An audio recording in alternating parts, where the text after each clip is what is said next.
How's it going, everyone? This is Jason Navarro. You're listening to Tongues Out Podcast, and let's jump into today's subject.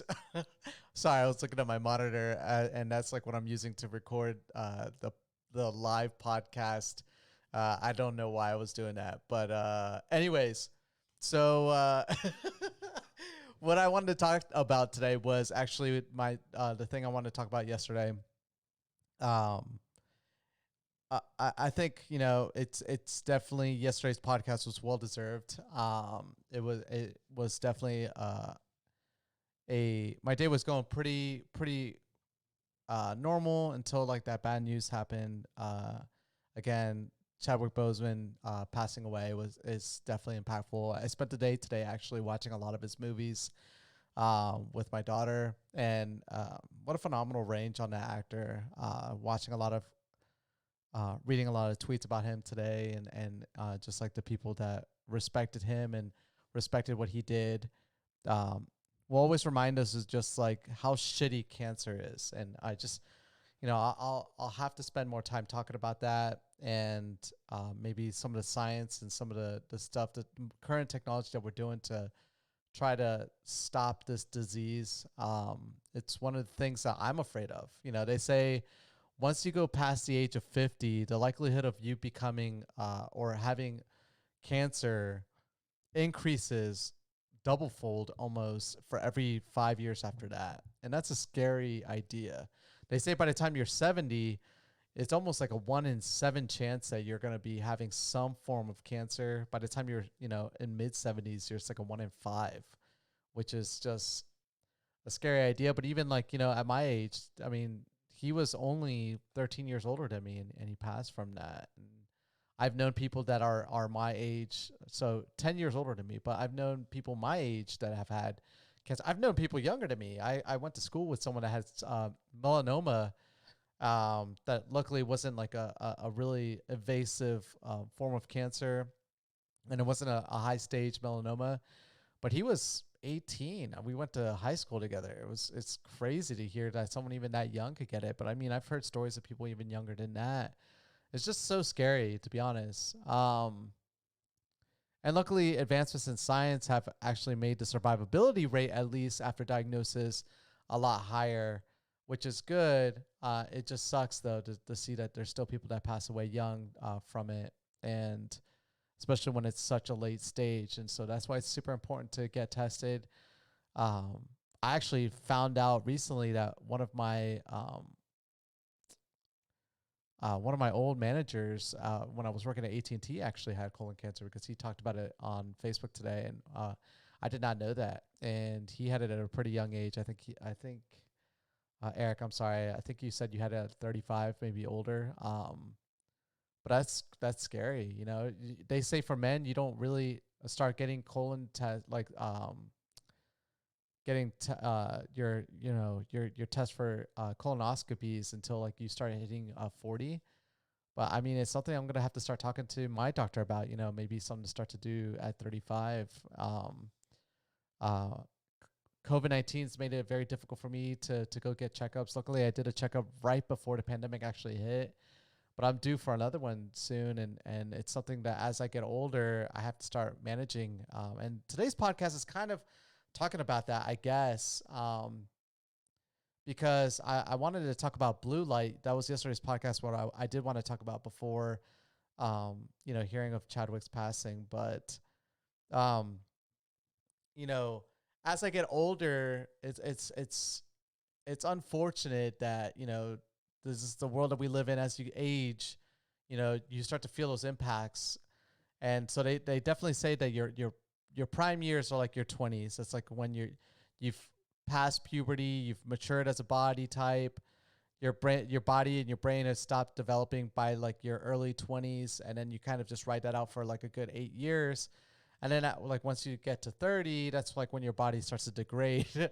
Not like super fast. Obviously, it's 30 is still very young, or people would consider that young for all those youngsters that are listening to this. But as you progress further, you definitely start to show signs. Like I definitely get like my skin gets dry very easily. I mean, I do live in the middle of the desert, and I have been washing my hands a lot because of COVID. But I feel like there's just certain things that I'm starting to feel a little bit more like my body per se. And I'm not an active person, and that probably would help rectify some of those things. And I've been trying to be better about that recently after that podcast I did. Um, and so because of that, I've become more health conscious. And what accelerated that or exemplified that as well as my daughter. And so I've talked about this before. Like my goal now is to try to outlive her or try to live as long as I can. And so to do that requires a lot of forward thinking about nutrition, about the stuff that I consume, the things I did before. I was really reckless with my body. I'm not going to lie. I've done a lot of silly things in my past, drank a ton of alcohol, a lot. From the moment I turned 21 to literally right before I had my daughter. Oh, no, it was actually a lot. I actually barely drank before I had my daughter. I would say like maybe from 21 to 30 was a pretty bad year, like bad years for my liver. I'm surprised I didn't. And who knows, maybe I did do some long-term damage, but it was really bad. I've entertained doing drugs, which we'll talk about eventually. Nothing hardcore, nothing like that requires a needle, but I've done some crazy things, throughout my life. Just out of more of a curiosity perspective. And luckily I've never had an addictive personality. So I've never been the type of person that kind of buys these things. But again, those things, even trying them once, probably is detrimental to your body. And then again, being a non-active and not really having an active lifestyle just adds and compounds onto all of that.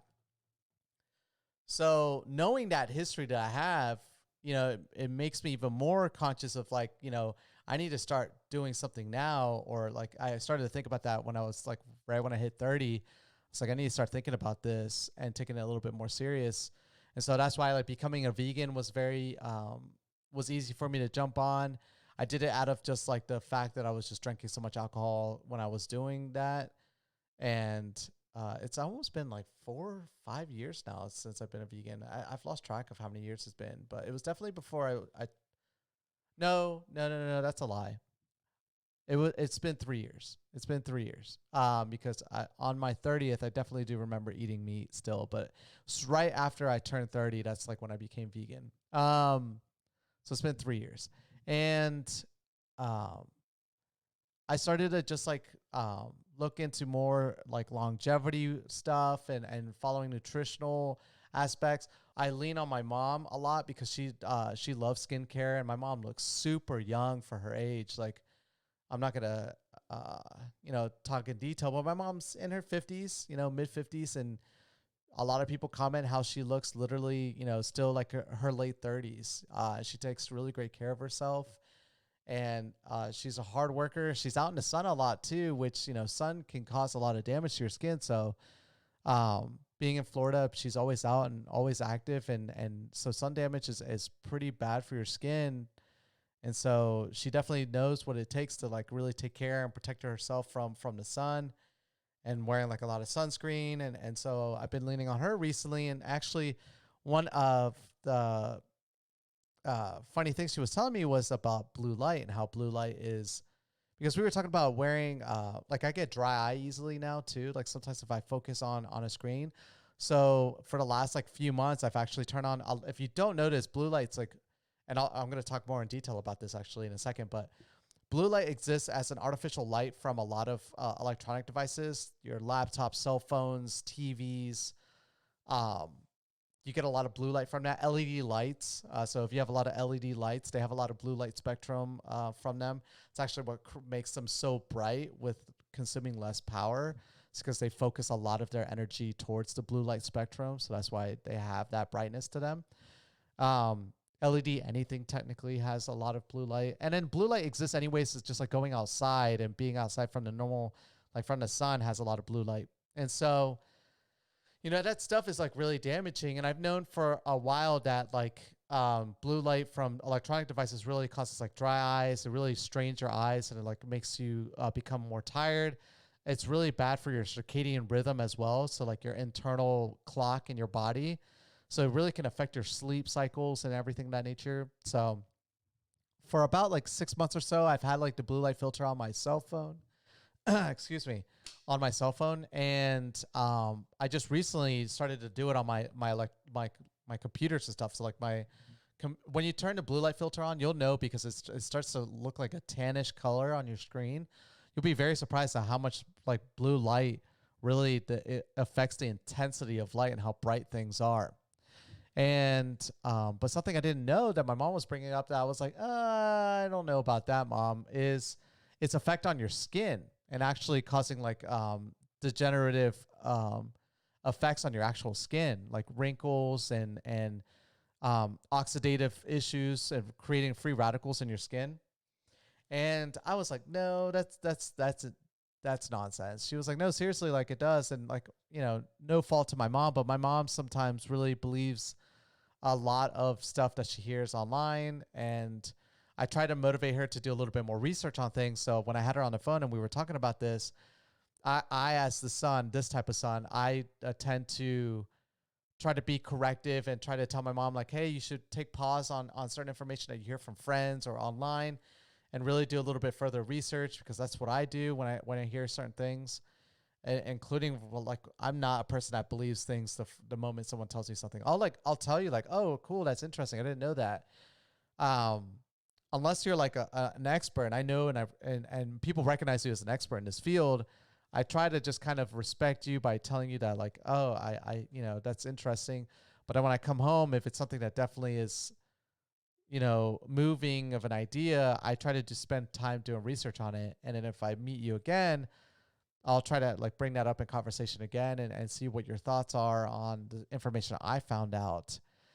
Because sometimes people just have this internalized bias and they won't go and research the facts. But so when my mom was telling me this on the phone yesterday, I put her on speaker and I was on my phone. I started to like do research, and lo and behold, there's I found, so like the first 5 websites were like websites I didn't respect. So I typed in Google. I was like, does blue light cause skin damage? I think that's what I typed in. And like the first 5 websites were like clearly biased websites. They were clearly like they have dermatologists, or not dermatology perspectives. They weren't even that. It was like it seemed like opinionated websites. So I skipped that. And I was like feeling a little bit more confident. I was like, look at this. Like my mom's definitely wrong. And then like after the 5th result, right there on the 6th one was something that came from the NIH, which I forget the national NIH. What is NIH? The National Institute of Health. Here so the NIH.gov. And so they do a lot of peer review documentations, and they have a lot of researchers that research a lot of different things, so health related. And it's not concrete. And again, in the paper as well, it didn't say that this is factually for sure, but there is evidence that links blue light to possible oxidative radicals, like or free radicals, and accelerates like aging in skin. And they've seen some correlation between blue light intensity and that, especially as you get older. And so I couldn't believe it when I saw that. I was like, what? Really? That's crazy. So now that's what motivated me to go ahead and turn on the blue light filter on all of my electronic devices now, because it's hard to tell, but like if I got really close, I could start to see like I have like blackness under my eyes that I'm like, I'm going to order some like skincare stuff. I recently registered to a dermatologist on YouTube. I found a really good one with, that was highly regarded. Dr. Gray, is that her name? I think it's Dr. Gray, Gray. And great YouTube videos. She's a dermatologist that helps people just learn to just take better care of their skin. And so I bought some stuff, and I'm gonna see if it works. And I bought some moisturizing as well, because I really hate dry skin. It is so annoying. It's like one of the most annoying things. I hate the abrasiveness. When I was younger, people used to tell me like I had girly hands, which didn't really bother me that much, because I never was like a workout person. I didn't have like callus on my hands or anything. So I always had like smooth hands. And I actually enjoyed that quality of mine. But like I never really used lotion. It was just like that was my body. I never really rubbed lotion. I never had to. And then, I lived in Vegas for a bit and never really had issues with it. And then this is the thing though. Memory is really bad. Memory doesn't serve you right sometimes. I cannot tell you if this started before COVID or not, before like washing your hands a lot. And so I do wash my hands a lot. It's just I'm like a clean freak now. I've become something like that, especially just out of this fear. Like when I handle like packages that come all the time, I wash my hands extensively. I've always bathed pretty, thoroughly as well. And, watching Dr. Gray and just talking about like better skincare. And I know as you get older, your skin does get drier. It's just one of those things. You lose your elasticity to your skin as well. It starts to droop a little bit. You start to get wrinkles. And I'm noticing like a little bits of wrinkles. And I don't mind aging. Like I don't mind aging so much. Like I'm not ever going to be that person that's going to do Botox, for instance. No. But like if I could take better care of myself, as something, I definitely would do. But I'm not going to like, I don't understand people that, even like young people that are like my age or even younger, that go and get, I'm sorry to listeners that are listening to this that do this, but I'm not really sorry as well. I don't understand it. Though, if you know what Botox is, it's literally a toxin. It like literally could kill you, but they give you such a micro dose of it to cause the lifting and your skin to give you that youthful look. But I feel like some people just overdo it. And then it's even worse now with like cell phones and like by the way, on a side note, I returned that Samsung phone. I sent it out today, actually. Dropped it off at FedEx. What a nice staff, by the way, at that FedEx store that I went to today. They were like super nice. But anyways, I noticed that on that Samsung phone, it like over beautified like everything. It like smoothed out my skin. I just didn't like it. And I could see why people use it a lot, because I mean, like I looked at like my current face and I went like to extreme smoothness and it made me look like I was super young. But it was like, oh my God, I could definitely see why people like are starting to turn that on and they start to see themselves like that. And then you see yourself so often like that, it's going to make you want to feel this pressure to change your physical features. And it's like, no one really cares. I mean, honestly, I don't like, unless you're like specifically a model and that's like your job, I guess maybe. But even then, everyone knows that they post edit the work anyways. They take photos of you and your poses and your body type, and they literally could do millions of different type of edit work after the fact. It's like, I don't understand this idea that you have to like change your body features. It's like, every time I see people that do it, it always comes out making them look worse. I don't know. That's just my perspective. People clearly obviously have a lot of issues that they're trying to cope with themselves. But I can definitely say that for a majority of people, once they get into it, they obviously don't enjoy the work because they do it more and more and more, and then eventually they become someone that they never were before. That's why you see like these celebrities that do it, and it's just like it's so rough, and because the image is so important to them, and ultimately it's like, why are you trying to impress so many people? Like that shouldn't be.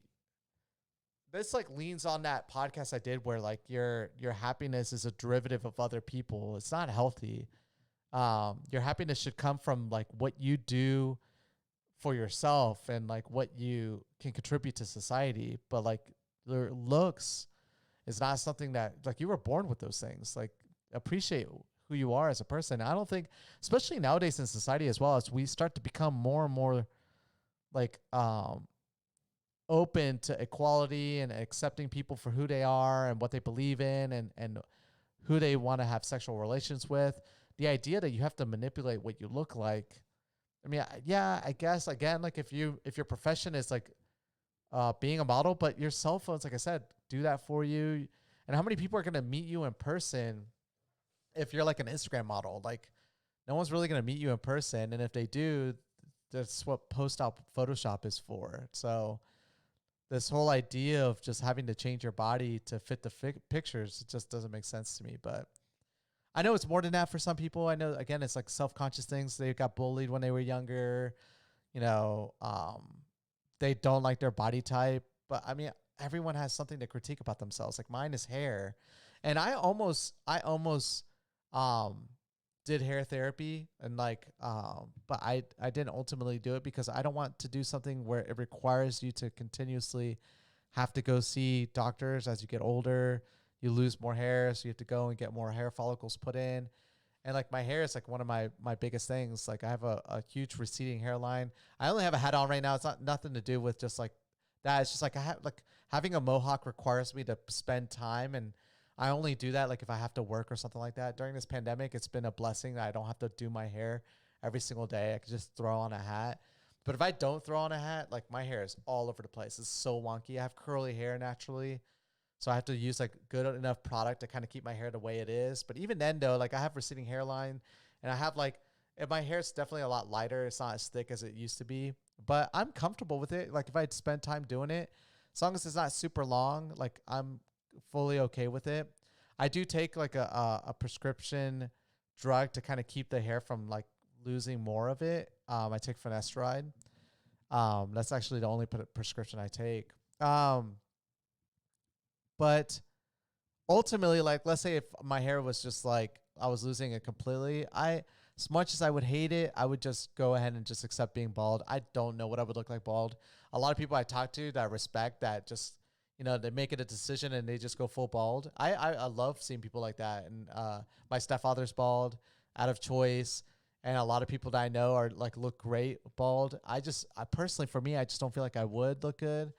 But everyone always feels that way. And then when they do it, they end up looking great. So who knows, maybe eventually in like 10, 15 years, it'll be a thing. But the only other thing was I did LASIK, but that was more just because of the fact that I was going through glasses a lot because I was super reckless when I was younger. It was becoming very costly as well. And I landed a really good deal on LASIK, and LASIK's not like something that fixes your face, or it's more just like a corrective thing that affects your life. Like without glasses, I was blind pretty much. I was nearsighted, but now I have 20/15 vision, so it improved my vision. But like that had nothing to do with like physical looks. So like the physical look thing, I'm never gonna do something. I don't um unless the technology's there. Like unless like they have like stem cell research and like there's things that they can do now where it doesn't require putting something outside of what your body can produce, then maybe then that will be the exception. Like if it makes you look younger without adding like any kind of like stuff on you, then sure, I guess. But I think we're still far away from that, at least like 10, 15 years, when I'm actually probably going to care. But right now I just want to like moisturize my skin. But the podcast was more just geared towards like the younger you are and more conscious you are about your health, the better. And I think being younger now is actually great because society is becoming more health conscious.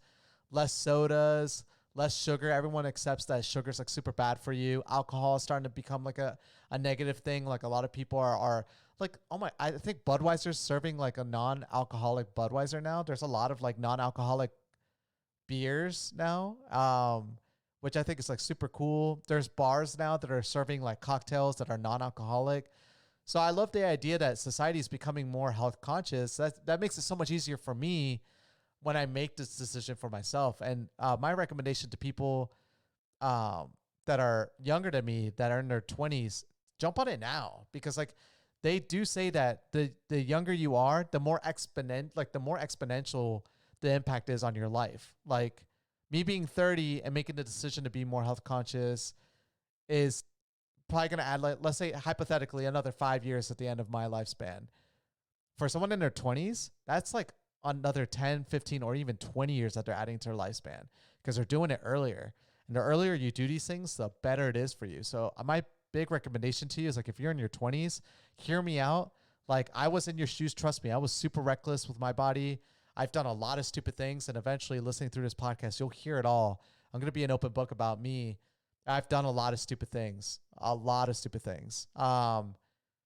one of those things I'll tell you is that it was fun. I'm not going to lie. It was definitely fun. I've never really had many bad experiences in those stupid moments. But at the same time, reflecting on it, would I have done it as many times as I did, or for as many days in my life that I had done it? The answer would have been no, for sure, no. Like, would I occasionally do it back then? Yeah, for sure. I would do that. But the idea of doing it the way I was doing it, like if you're someone that parties every single day, don't do that. It's not really healthy for you. If you're someone that does like hardcore drugs all the time, don't do it. It's not healthy. Marijuana every single day, not good for you either. Don't listen to anyone otherwise. Like it's just not super healthy for you. Like if you do it occasionally though, that's fine. In moderation, I think is like the most important thing. And but there are certain things though you have to accept that are bad, and if you do them, they're probably not going to be good for you. Like alcohol is just super bad for you. I'm glad I haven't drank. I'm coming up on a year almost of not drinking. That is insane. That's going to be the longest time I've ever gone not drinking. And if I could do it for a year, I mean, I could do it forever technically. And I mean, there's some times where I have some beers in my fridge, and like from when I had my baby shower a long time ago, and I don't even know if beer is still good. Like someone tell me if beer is still good after a year, but I wanted to like pop a beer and take a sip, but I'm like, nah, I'm good. I don't know. Like why start that habit? And same thing with like marijuana. I haven't done this. I stopped marijuana about the same time period as well. And it's coming up on almost a year as well on that. And it'll be a year in December, actually. I stopped right before my daughter was born. And um, honestly, like I do want to do that, but I'm not going to do it in the same frequency that I was doing it before, like every single day.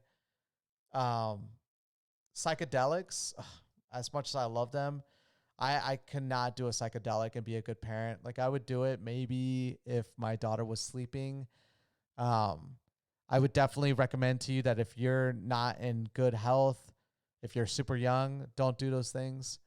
Um, it's definitely just you have to understand that the yourself, and if you are uh, fully developed as a person and you're here as a person, not depressed in any way, hey, psychedelics are a thumbs up for me. I think I'm hoping that they become the next legalized thing after marijuana because they are so fun. They really are. But and they're not detrimental to your health as well if you do it in moderation and you do just the right amount and you don't do it every single day, because mentally it's probably not good for you if you do it every single day. But to have these like awesome experience, and I'll talk about that eventually in another podcast, but I don't want to make this podcast about doing that stuff. Um, but honestly, just take care of yourself. Is where I'm getting at, and do a little bit of research. Try to spend like an hour a week learning a little bit more about like how to take care of yourself, some good diets, some good skincare that you could do, some good natural things you could do for your skin. Especially if you live out here in Las Vegas, it's super dry, and I know a lot of people are do that already because I don't know how some of you look so great. Or have like such smooth skin in this heat and being older than me. It has to be because you guys have already landed on this moisturizing stuff before me. Um, but so definitely look into that and care for yourself, but don't alter who you are as a person. Like, I mean, if that's your choice, ultimately it's your choice. Like you're an adult, you can do whatever you want to yourself, but just understand that people just don't qualify you as a person based off your looks. Trust me. I know I'm not the best looking guy out there. Not fit at all. I'm 5'5", not like super skinny or super fit. Like I have a little tummy, and um, for a while I would sometimes think about that when I was younger and think that that really affected it. It didn't do anything. Like honestly, I would take my shirt off and have a blast and realize that no one really cared.